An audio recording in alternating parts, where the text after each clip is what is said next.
So, oh my gosh. Last time we did a Yogaland episode was with Shannon Roche, and COVID-19 had just sort of started to come to the US. And now here we are in the thick of it. In the thick of it. A lot has changed for all of us. Yes. And we thought we could try to help everyone navigate the changes as skillfully as possible. Yeah, I think two things that come up for me real quick, which is number one, as everything has been making this significant shift, I taught 100-hour online training. Right. And in it, I'm giving a lot of mentoring to many students many teachers who are full-time teachers, and they're having to completely shift into the digital landscape. And so fortunately, we kind of have a ton of experience already in this short period of time figuring out what people need to know in order to convert their live content to online content. Yeah. The other thing is I have taught online for a long time with Glow, but I've never been doing live streams. But over the course of the last 3 weeks, I now have all this other experience doing live streams and what works, what doesn't work, not just from a tech perspective, but really from an educational perspective. So we get to go through some of those things and share them today. Yeah, I think you wanted to start with kind of best practices for teaching online. Yeah, the first thing that comes up for me is something that is a best teaching practice, whether you're live or online. It's one of these things that converts really readily. This is something that I say to myself all the time when I teach. 3 simple words: relax, focus, and relate. When you are teaching in a new environment, you're going to be a little bit jangled. For me, right? Yeah. For me, when I teach public classes, it's a very, I don't want to say I don't ever get nervous. I do once in a while, Well, but it's second nature at this point. it's second nature. But so if I do get nervous, I'm not surprised that I'm nervous and I know how to relate to it. You know what I mean? But I think that one of the things that so many people are struggling with right now is they're beginners again as yoga teachers because they're teaching in a fundamentally different environment. And so very few people know what it's like to actually step into a room and teach a yoga class with no one actually there, right? And so this reminder for all of us to just step back, relax, focus, and relate to your students. These are things that at every level we need to be able to do, but especially right now when we're in this unknowing state. So how have you felt like you can relate to people in a live stream situation? Yeah, so for me, and I think one of the topics that we'll talk about either today or in another conversation is whether or not you want to do your own practice, right? And visually demonstrate everything, or whether or not you want to sit and kind of look at the live stream, look at the grid, look at the names. For me, actually, I'm finding, I think for 2 reasons. I'm finding it actually kind of easier to pay even more attention to people online. And this is a really big, weird surprise to me, to be honest with you. The reason being is that I have their names right there, right? So for me, I'm decent with names, but I forget them in the pinch. So in a live class, I don't have these windows where I get to see, oh, this is Jill, oh, that's Jane, oh, this is Sarah, right? So in some ways, it's easier for me digitally to focus on people because I see their names, right? The other reason is, I think a little bit, this is self-analysis, but a little bit having to do with my introversion. When I am in a group environment, even though I can appear to be extroverted, I'm still introverted. So in a big group, it can be difficult for me to kind of take everything in. There's a lot of stimulation. And so I don't want to say I shut down, I don't, but in a big group with all that stimulation, I kind of, in some ways, I insulate myself from the intensity. Whereas online, because it's not as big of a group, it's kind of easier for me to just kind of look in and see. And it's a pretty fascinating thing because I'm similar. I actually just led a week-long meditation live stream series, and I loved it. And it's different, obviously, than teaching asana, because people would log on and we would sit there looking at each other. Yeah. You know, and then meditate, and then looking at each other again and having some conversation. So it was like a lot of relating. Yeah. But, you know, Susan Cain, who I've had on the podcast before, I should figure out the episode number. It was a while ago. She has written a best-selling book on introversion. It's called Quiet. Yes. It's called Quiet, if you want to read it. And she talks a lot about how introverted people do really well with online communication. And it's because there's that buffer. There's a little space to think about what you want to say. There's a little space to feel comfortable with how you want to express yourself. And And that exactly goes into that being able to relax a little bit. Excuse me, there's more things we want to talk about, but this reminds me of something. Early on as a yoga teacher, my teacher at the time, who I'd still consider my teacher, Rodney E., he said to me, you know, he said, to me, the best yoga teachers, or the best teachers at all, are the teachers that teach from their heels, not their toes. And kind of what he was saying about that is that the best teachers teach from what they take in, from what they see, that they yield a little bit, they have a plan, but they see what's in the room, and then they communicate, right? Instead of teaching from the toes, right? And kind of pushing too far, right? It's kind of like you're not really a baseball fan, right? But like once upon a time you're not opposed to the game. Yeah. But it's like looking that ball in, or like when you catch something, it's like you can't lean into it too hard. You kind of have to respond. And so as a teacher or as a communicator, this moment of just stepping back, acknowledging this is weird and different for everyone, and that's okay. And also that you're new at this again, and that's okay. So just take a moment before you push too hard. Well, I think anyone who's nervous about, who's been hesitant to start doing live streams, or hop on Zoom and teach a class, should know that everyone is so new at this that even the students don't know, like, is my microphone on? Like, can you see me? Is my house clean? So everyone's very understanding right now. Totally. This is kind of the perfect opportunity to practice these skills, because no one is really a pro at it. Everyone's in the same boat. The quality of content for programmed content with Glow and other services is massive. Yeah. But the quality of content for what we're doing now, this interactive stuff, the bar is really low. Yeah. You know what I mean? Like, it hasn't evolved, right? Right. Like there aren't like huge sets and like, It's just we're all sort of on the same plane. We're all on the same plane. And so I think to be an exceptional teacher, you just don't force it. You know, just like acknowledge that.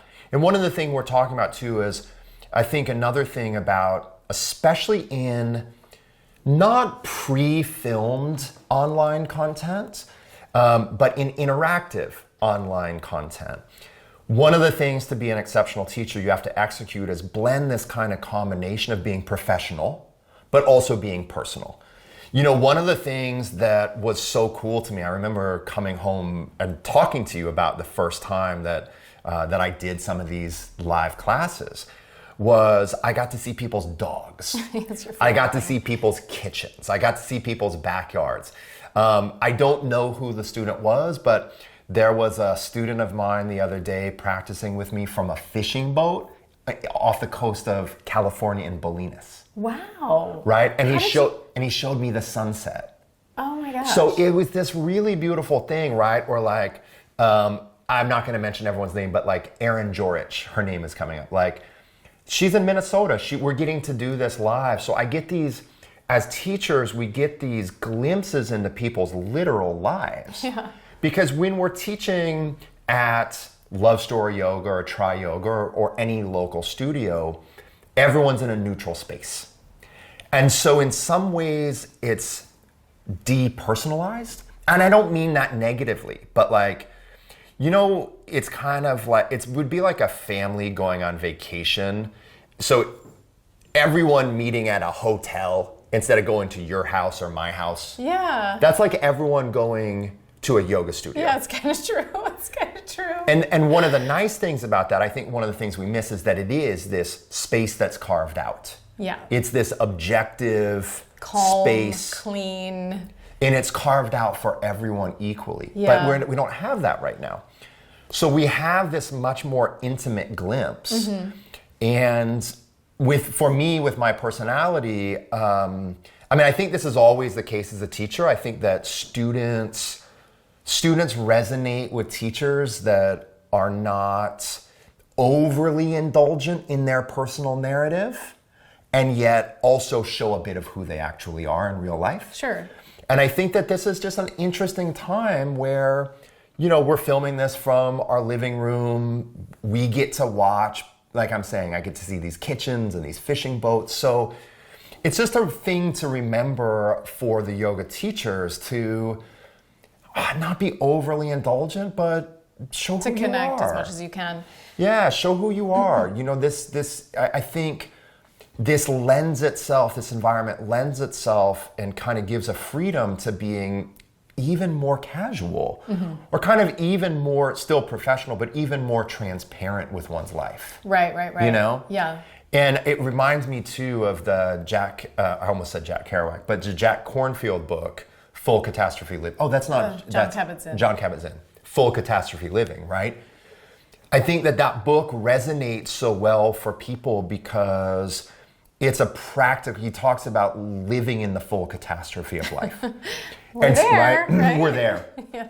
And still doing your practice and still maintaining this quality of being. When I'm teaching my live Zoom classes, if Ginger, our dog, walks into the room, I'm not going to shoo her away. Yeah. If my daughter walks into the room, I'm not going to shoo her away. I'm not trying to make this personal setting impersonal. Yeah. It's not a pristine environment. No, it shouldn't be. Right. But there's texture to that. There's quality of life to that. It's this less staged, less formulaic thing. Yeah. That I think is very intimate, and I find it nice. Yeah, it's very sweet. Yeah. I did Yoga Nidra today. I led Yoga Nidra today for the last day of the meditation live stream, and I told them ahead of time, we'll meet sitting up, and then we'll talk a little bit, and then you'll lie back and your supports and everything. And as I told everyone to lie back, it was literally like I almost started to cry because everybody had their blankets, and it was like getting ready for nap time. It was the sweetest thing. Yeah. And I was actually asked the question, one of the things we're trying to do with these short episodes is answer questions that came in. And I was asked the question, do you feel like you can create community with a live stream, or welcome new students in? And I will say, for me, with the meditation format, it was easier than I thought, because I purposely left 15 minutes at the end of the session open. And I said, I completely understand, I said this in the emails leading up, I completely understand if you want to hop right off after the meditation, you just want to have a quick, you just want to sit and then leave. But if you want to talk, if you want to ask questions, if you want to just talk about anything, I'll be there.